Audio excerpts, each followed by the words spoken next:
The room went completely silent when I placed that envelope on the table. My sister-in-law's smile didn't disappear right away. It took about 3 seconds. 3 seconds for her to understand that I had been watching, that I had been waiting, and that every single thing she thought she had taken from me was about to come back. My name is Natalie Brooks. I'm 34 years old, and I grew up in a house in the suburbs of Philadelphia that always smelled like my mother's lavender candles and whatever she was baking for Sunday dinner. I had a good childhood, not perfect, but good. My dad worked long hours at the printing company he'd built from almost nothing, and my mom made sure the house ran smoothly and that my younger brother Marcus and I never felt the absence of the things we didn't have. We weren't rich, but we were stable and we were loved, and for a long time I thought that was enough. My brother Marcus married Diana when I was 26. I remember sitting in the church and thinking she was beautiful. Dark hair, perfect posture, the kind of laugh that made everyone in the room feel like they were in on a joke. She hugged me after the ceremony and whispered in my ear that she was so happy to finally have a sister, and I believed her. I genuinely did. I squeezed her back and told her that made two of us. I was wrong about Diana from the very first moment. I just didn't know it yet. The first signs came slowly, the way all real trouble does. There was the birthday dinner where Diana suggested, sweetly and with total innocence, that maybe my dad's money should go toward fixing up the beach house instead of funding my grad school application, since I was, as she put it, so independent and capable. I laughed it off. Then there was the Christmas where she somehow managed to sit my mother down and explain, in a long and very earnest conversation I wasn't invited to, that my mother's tendency to call me every day was a little smothering, and maybe not the healthiest dynamic. My mom pulled back. Just a little. Just enough. I noticed. But I said nothing, because Diana was always so plausibly innocent. Every comment was framed as concern.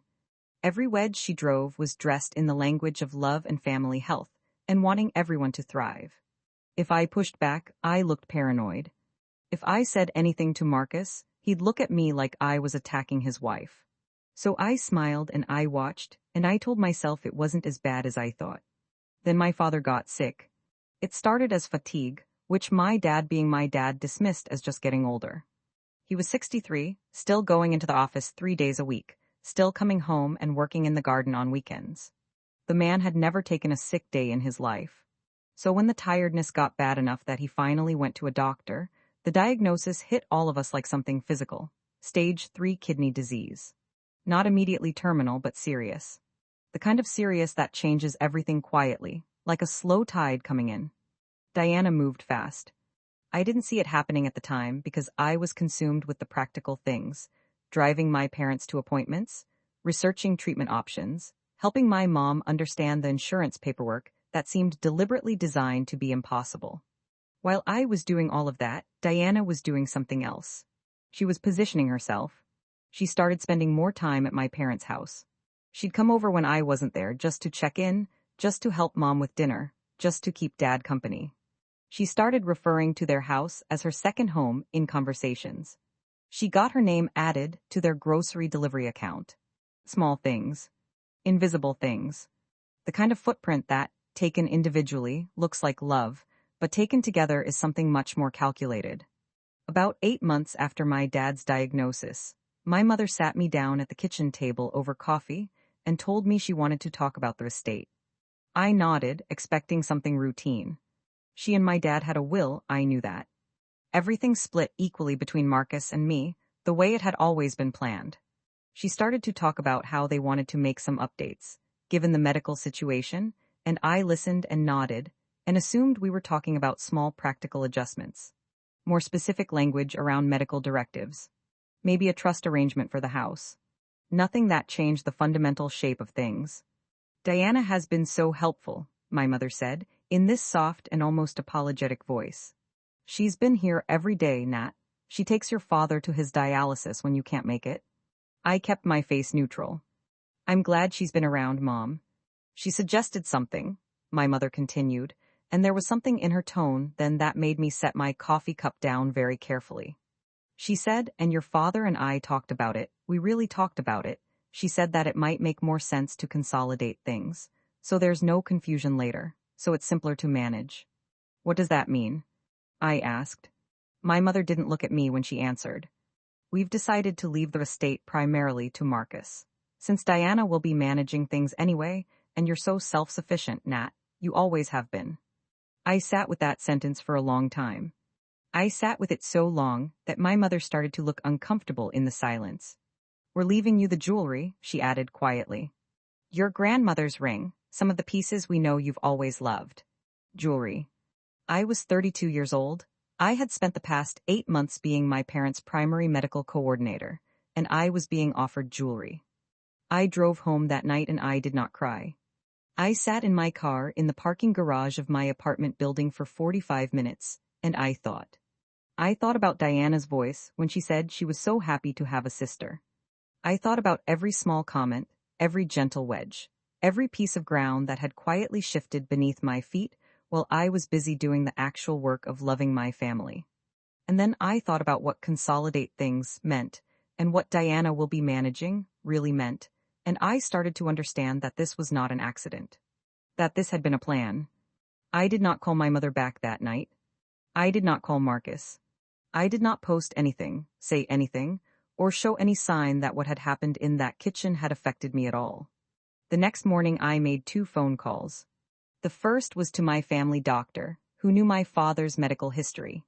The second was to an estate attorney named Richard Cho, who came highly recommended by a colleague, and who specialized in exactly this kind of situation.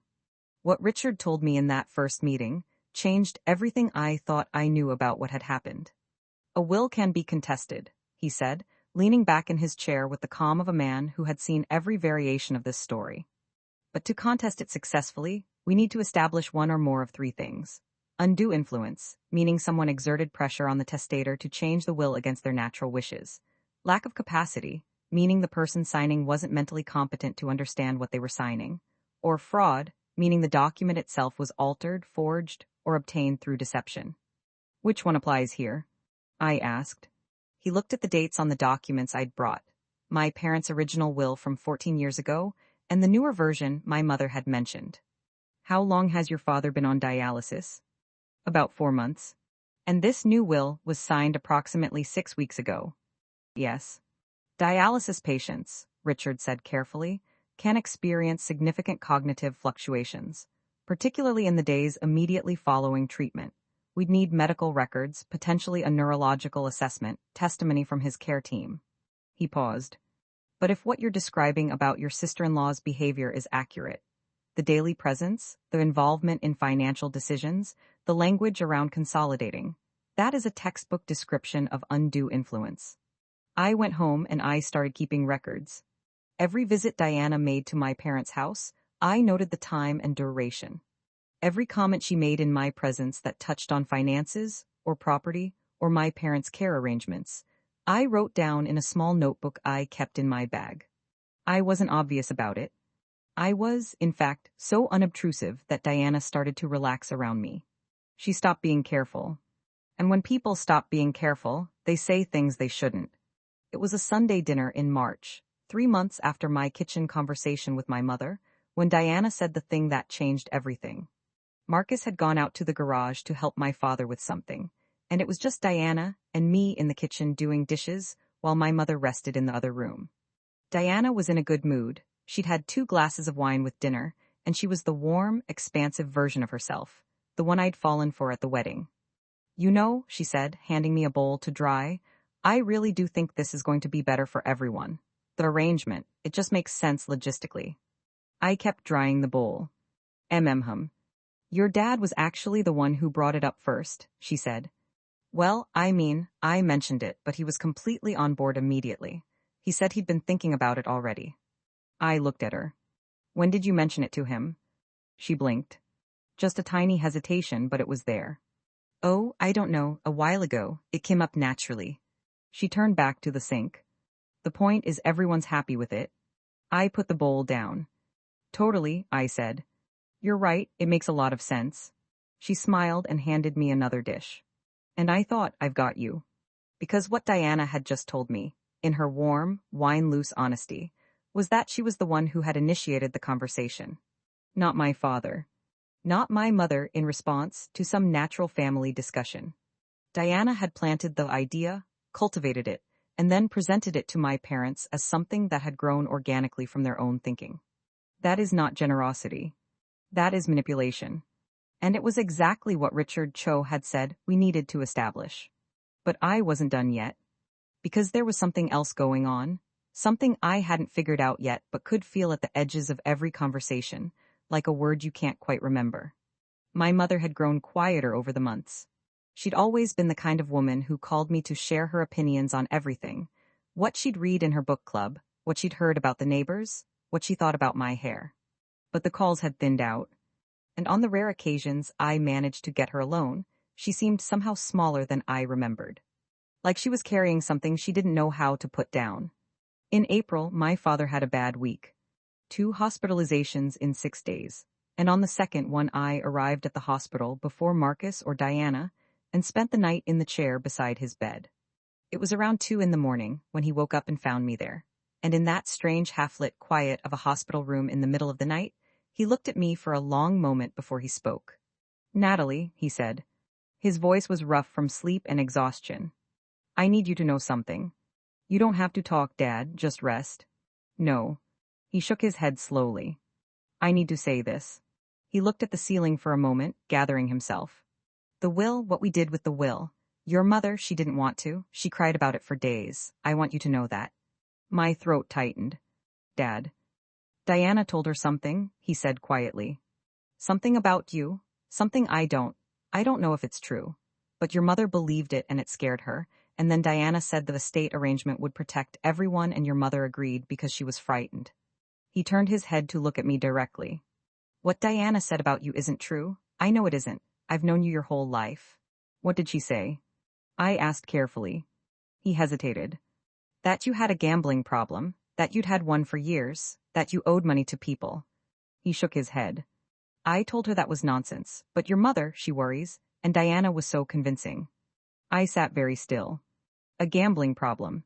She had fabricated an entire character flaw, presented it to my frightened, vulnerable mother with her sick husband and her fear of the future, and used it to justify removing me from the estate.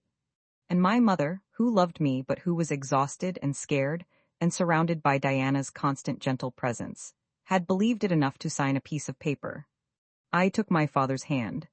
"Get some sleep," I said. "I'm going to take care of everything." He looked at me for another moment. Then he closed his eyes. I sat in that hospital chair until dawn, and by the time the sky outside the window started turning gray, I had a plan. The next morning I called Richard. I told him about the gambling story. He was quiet for a moment, and then he said, "That's defamation of character, Natalie. If she made that claim to your parents without any factual basis and used it as a tool to influence their estate decisions, we're now looking at fraud as well as undue influence." He paused. "Do you have any way to prove she made the claim?" My father heard it directly, and I think my mother might be willing to talk if she understands what really happened. "Get your father's account in writing if you can, notarized if possible. And if your mother is willing to speak with me, I'd like to have that conversation soon." The next 2 months were the quietest, most disciplined period of my life. I kept showing up to family dinners. I kept helping with my father's medical appointments. I kept being the person Diana expected me to be, agreeable, slightly resigned, someone who had accepted the new order of things. I watched Diana become more confident, more territorial. She started referring to certain pieces of my parents' furniture as things she and Marcus were going to take care of after. She started talking about renovation plans for the beach house.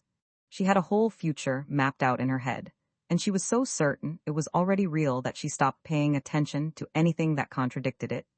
Meanwhile, I was building a case that would dismantle all of it. Richard had a forensic document examiner review the new will. It took 3 weeks, and when the report came back, I read it twice before I let myself feel anything. The signature on the new will, my father's signature, showed inconsistencies consistent with a signature produced under physical stress or cognitive impairment. My father's dialysis records from the week before the signing showed a particularly difficult treatment session, followed by a period of documented disorientation. The will had been signed 3 days after that session. Richard also made a quiet inquiry through a contact at the county records office and discovered something else. The notary listed on the new will had a professional relationship with a woman named Sandra Petrov. Sandra Petrov was Diana's aunt. I sat with that information for a long time. A notary connected to Diana's family had witnessed my cognitively impaired father sign a document that removed his daughter from his estate. Whether that constituted fraud in the legal sense would ultimately be up to a judge. But it was exactly the kind of detail that makes a judge pay very close attention to everything else. I went to see my mother in May, on a Tuesday afternoon when I knew Diana was at work and Marcus was at the gym. I brought lavender candles because I knew she liked them, and I brought 2 cups of coffee from the place she used to take me to when I was little. I sat down across from her in her own kitchen, and I put my hands on the table and I said, as gently as I could, "Mom, I need to tell you some things, and I need you to listen all the way through before you say anything." My mother looked frightened immediately. "Natalie, just listen, please." So she listened. I told her what Diana had said to my father about the gambling. I told her I had no gambling problem, that I never had, and that I could prove it. Bank statements going back 10 years, no debt, no cash withdrawals outside normal patterns, nothing. I told her that Diana had initiated the conversation about the estate, not my father as she'd been led to believe. I told her about the notary and the professional connection to Diana's family. I told her about the document examiner's findings about my father's signature. And then I stopped and let the silence sit. My mother started crying. Not the quick, embarrassed tears of someone caught in a small mistake. The deep, racking kind. The kind that comes from a profound and terrible realization. "She told me," my mother said between breaths, "that you'd borrowed money from your father already. That he was covering it up to protect you. That if we left you the estate, it would just disappear into your debts." "None of that is true, Mom." "I know." She pressed her hands over her eyes. "God, Natalie, I know." It took 2 more visits and a meeting with Richard for my mother to agree to make a formal statement. She was scared. She loved Marcus, and she didn't want to destroy his marriage or cause a rupture that couldn't be healed. I understood that. I told her I wasn't trying to destroy anything. I was trying to correct something that had been done to our family through deception. There's a difference between those 2 things, even if in practice they can look similar from the outside. Her statement, when she finally gave it, was devastating. She described in careful detail each conversation she'd had with Diana. She described being told about the gambling. She described Diana's increasing presence, and the way Diana had slowly positioned herself as the primary caregiver, managing information and access in ways my mother hadn't fully recognized until now. She described feeling pressured to make the estate decision quickly, during a period when she was exhausted and frightened, and when Diana seemed to be the only person consistently present and calm. Richard called it one of the clearest undue influence statements he'd seen in 15 years of practice.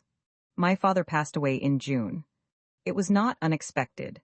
His disease had been progressing steadily, but it is never not a shock, the actual moment when someone you have loved your whole life is simply gone. I sat with my mother for 2 days straight after it happened.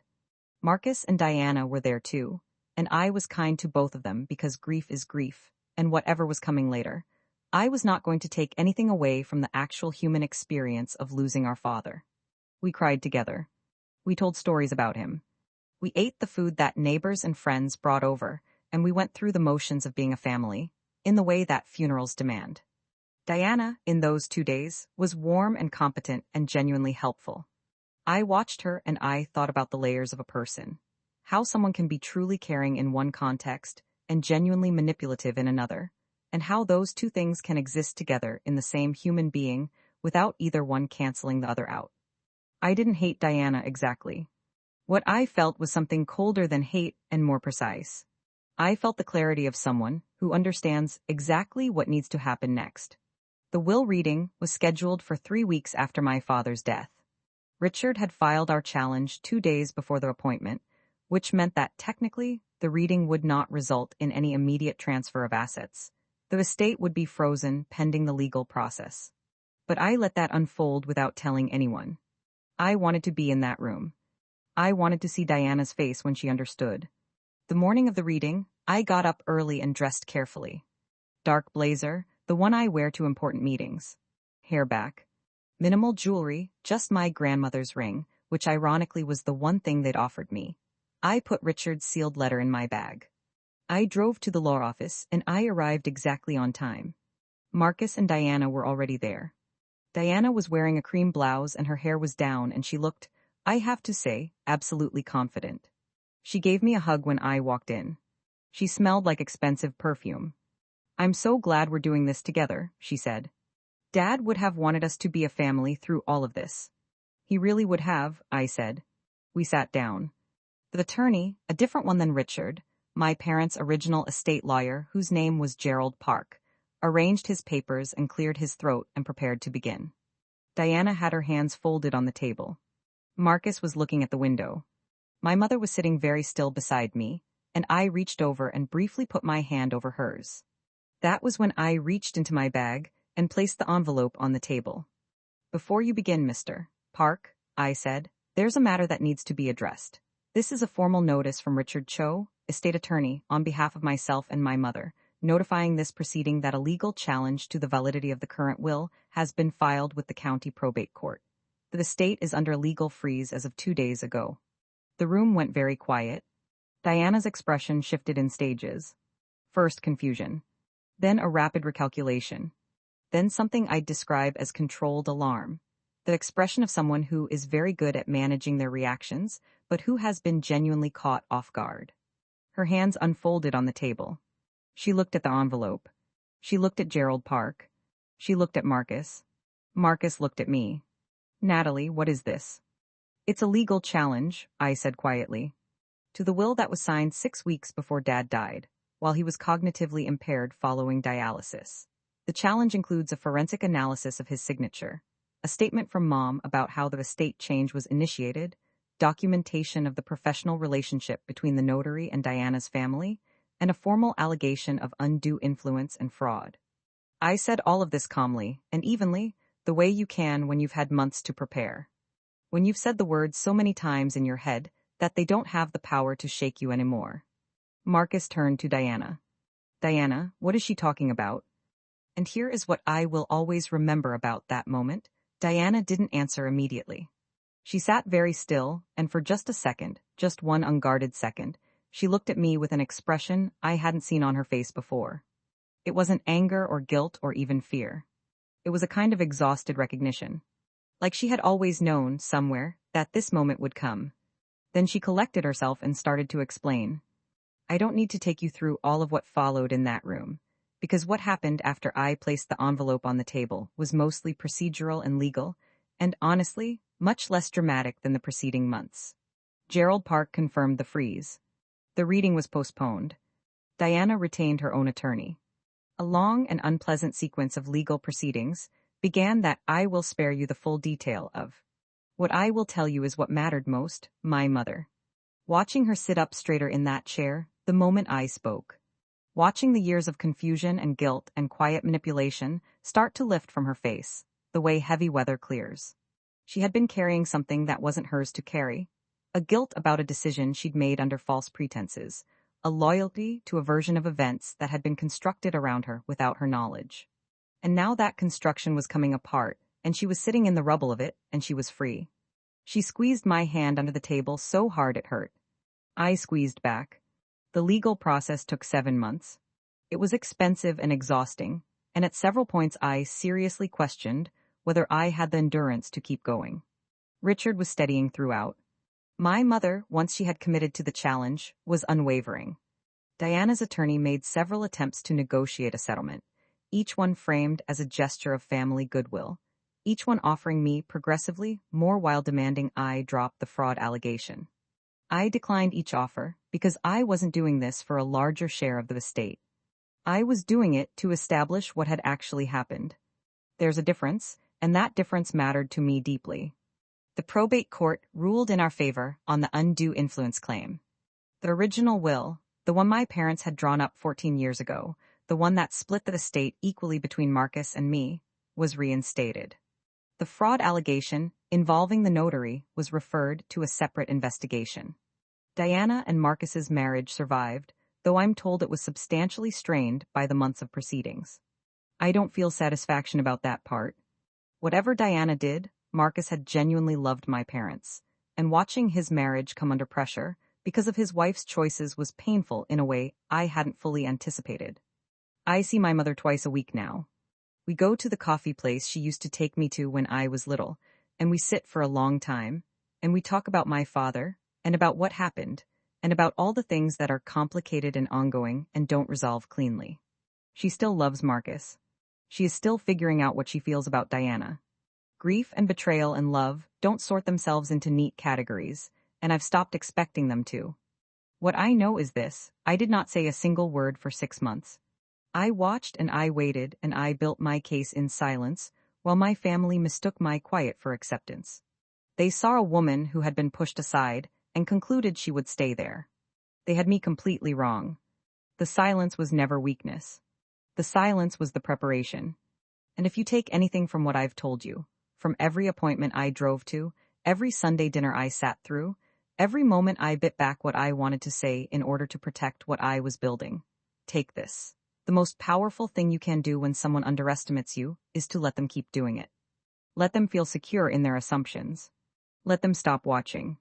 And then, when you are absolutely ready, when every piece is in place and every document is filed, and there is nothing left to prepare, walk into the room, sit down at the table, and put your envelope down. Because the ones who have been quietly working are never as gone as the ones who have been loudly celebrating assume. My name is Natalie Brooks. I'm 34 years old. And when they tried to erase me, I let them think they had succeeded. That was their only mistake. The weeks following the ruling were not the triumphant exhale I had imagined them to be during all those months of quiet preparation. I suppose I had constructed a kind of finish line fantasy in my head. The gavel comes down, the judge rules in my favor, and suddenly everything that had been wrong corrects itself cleanly, like a bone snapping back into place. That is not how it works. Life does not accommodate the narrative structures we build around it. What actually happened was that I sat in Richard Cho's office on a gray Tuesday afternoon, and he walked me through the implications of the ruling, page by page, with the calm precision of a man who understood that the legal victory was only the beginning of a longer emotional process. The estate would need to be formally re-administered under the reinstated will. Assets would need to be inventoried, appraised, divided. Some of those assets, the beach house, a piece of investment property my father had purchased in the late 90s, the retirement accounts, had already had Diana's fingerprints all over them in the form of preliminary arrangements she'd begun making before the legal freeze. Untangling all of that would take additional time and generate additional friction. How long? I asked. Realistically, another 4 to 6 months before the estate fully settles. He looked at me over his glasses. Are you prepared for that? I've been preparing for longer than that already, I said. He smiled slightly. Yes, you have. Marcus called me 2 days after the ruling. I had been wondering when he would. He had not spoken to me since the day in Gerald Park's office. Not out of anger, exactly, but out of a kind of shocked withdrawal, as if he were a man who had gone swimming in what he thought was a shallow pool and discovered unexpectedly that it had no bottom. He needed time to find the surface. I understood that. I had not pushed. When he called, he sounded tired in a way that went beyond ordinary fatigue. I need to ask you something, he said. Go ahead. Did you know, before Dad died, had you figured it out? I had figured most of it out, I said honestly. By April. A long pause. Why didn't you say anything to me? I thought carefully about my answer because it mattered. Because if I had come to you in April and accused your wife of manipulating our parents and forging Dad's will, what would you have done? The silence that followed was its own answer. You would have defended her, I said gently. Not because you're a bad person, Marcus. Because you love her. And because I didn't have everything I needed yet to be absolutely certain, and bringing you a suspicion rather than a proof would have just made you think I was jealous or vindictive. I paused. I needed it to be unassailable before I said anything. I needed there to be no room for anyone to explain it away. Another silence. Then, she said the gambling thing was, she said she genuinely believed it. That someone had told her. Someone who would have told her that, Marcus? Who in our lives would have told her that about me? He didn't answer. I have 10 years of bank statements, I said. I have never borrowed money from Dad. I have never had a gambling problem. I have never owed money to anyone outside of normal things like my car and my apartment. She made it up, or she convinced herself of something that wasn't true because it was convenient for her to believe it. Either way, the effect was the same. I heard him exhale. A long, ragged sound. I'm sorry, Nat. I know you are. I don't know what's going to happen with Diana and me. I don't know what I think yet about any of it. You don't have to know yet, I said. You just lost your father. That's enough to be dealing with. We talked for another hour. It was the longest conversation Marcus and I had had in years, and it covered things we had never discussed. How the family dynamics had shifted when Diana came into the picture. How I had felt increasingly sidelined without quite knowing why. How Marcus himself had sometimes felt pulled between his wife and his original family in ways he had not known how to navigate. He cried at one point. So did I. We were not friends again, not immediately, not easily. But we were something, two people connected by the person we had lost and by the wreckage of what had been done to all of us, including, in his own way, Marcus himself. Diana had not, after all, done this for Marcus. She had done it for herself. And I think Marcus, in the weeks after the ruling, was beginning to understand the difference between a partner who loves you and a partner who uses you as an instrument of their own ambitions. That is a terrible thing to realize about someone you have built a life with, and I would not wish it on anyone. But I was not going to pretend it wasn't true in order to protect him from it. The estate settled in February, 8 months after my father's death and 7 months after the legal process had begun. The beach house went to my mother. The investment property was sold and split equally between Marcus and me, per the reinstated will. My father's retirement accounts were divided.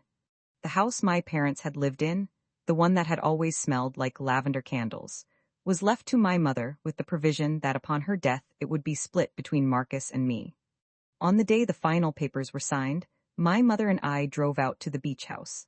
It was February and cold, and the ocean was steel gray and loud, and we sat on the deck wrapped in blankets with coffee, and we didn't say much for a long time. The beach house had always been the place my father loved best. He used to walk the water's edge at dawn, when we were there in the summers, by himself, before any of us were awake. He said it was where he thought most clearly. I keep thinking about what he said to me in the hospital, I told my mother. That night when it was just the two of us. What did he say? He said he knew what Diana had told you about me wasn't true. He said he'd known me my whole life. I looked out at the water. He believed me even when he couldn't act on it. That matters. My mother was quiet for a moment. Then, he was so proud of you. He always said you were the one who would handle things when he couldn't. He was right. I didn't answer. I just held my coffee and listened to the ocean. There are things I learned from all of this that I want to share with you, because this story is not just mine. If you are sitting somewhere right now recognizing pieces of this in your own life, a family member who has slowly shifted the dynamics around you, a person who has made themselves indispensable to the people you love while quietly diminishing you, I want you to hear this clearly. You are not imagining it. The slow, incremental erosion of trust and position that someone like Diana executes is designed specifically to be hard to name. Every piece of it looks, in isolation, like something innocent.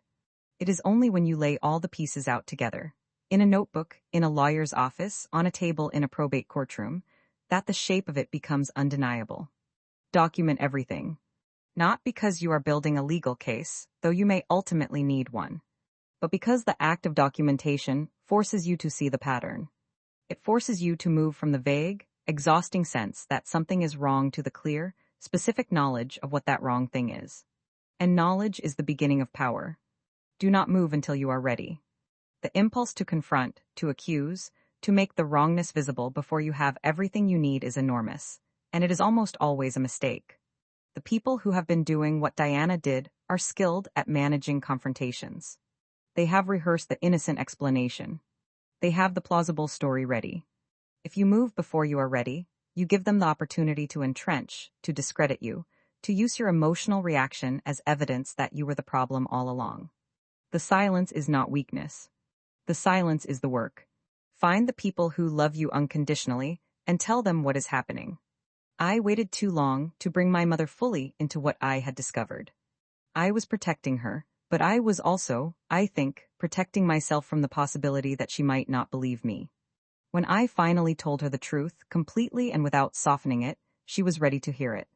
She had been carrying her own doubts and her own guilt, and the truth, as painful as it was also a relief. The people who love you deserve the truth. Give it to them. And finally, the ending of a story like this one is not a return to what you had before. You cannot uncross the lines that were crossed. You cannot unknow the things you now know about the people in your family. The landscape of the family I grew up in is permanently altered. Marcus and Diana are still together, though I am told the year was difficult. My relationship with Marcus is slowly, carefully rebuilding. My mother and I are closer than we have ever been. My father is gone, and the loss of him is a weight I carry every day, made heavier by the knowledge of how the people around him took advantage of his vulnerability in his final months. What I have on the other side of all of it is something I did not have before, a completely clear sense of my own values and my own limits. I know what I will tolerate and what I will not. I know how I respond when I am pushed. I know that I am capable of the sustained, patient discipline required to do something hard the right way. And I know, because my father told me so, in a hospital room at 2 a.m, when the only light was the pale glow of machines keeping him alive, that the person who raised me knew who I was, even at the end. That is worth more to me than any estate. It is worth more than the beach house, or the investment property, or any of the practical things that went back to where they were supposed to go. My father looked at me and said, "I know you." That is the inheritance that cannot be contested or forged or manipulated away. And Diana, with all her planning and her patience and her careful construction of a version of events that served her, never understood that. She thought she was taking something irreplaceable. She was wrong about what the irreplaceable thing was. I still go to the beach house. I try to go in the summer, early morning, before anyone else is awake. I walk the water's edge in the cold, salt air, and I think about my father. I think about what he built and what he meant to leave behind, and the fact that, in the end, it went where he would have wanted it to go. And then I turn around and walk back up the beach toward the house, and I make coffee, and I sit on the deck, and I watch the ocean for a while before the day begins. My name is Natalie Brooks. I'm 34 years old. And this is the whole story.